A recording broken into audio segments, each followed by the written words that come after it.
Hello বন্ধুরা, আজ আমি তোমাদের জন্য নিয়ে এনেছি চটজলদি একটা রেসিপি, ইলিশ ভাপা। সামান্য অল্প কিছু উপকরণ দিয়েই তৈরি হয়ে যাবে তোমাদের এই ইলিশ ভাপা। তাহলে চলো আর দেরি না করে তাড়াতাড়ি শুরু করা যাক। ইলিশ ভাপা তৈরি করতে নিয়েছি মাঝারি সাইজের একটা ইলিশ মাছ, তার সাথে নিয়েছি পোস্ত, কালো সর্ষে, অল্প সাদা সর্ষে, কাঁচা লঙ্কা আর সামান্য নারকেল কোড়ানো।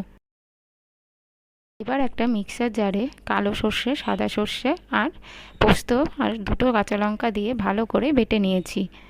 সামান্য পরিমাণে নারকেল কোড়ানো আর চেরা কাঁচা লঙ্কা দিয়ে ভালোভাবে মাখিয়ে নিও।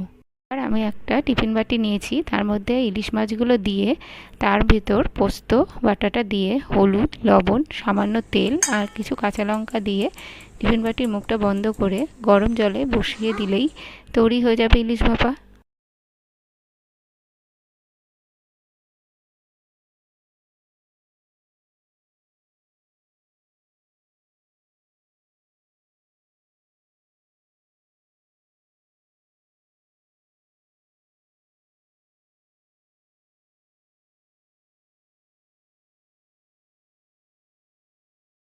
আর এই ইলিশ ভাপাটা খেতে এত ভালো লাগে আর এত তাড়াতাড়ি হয়ে যায় যে তোমাদের কি বলবো। তোমরা বাড়িতে অবশ্যই তৈরি করে আমাকে ছবি পাঠাতে ভুলো না যেন।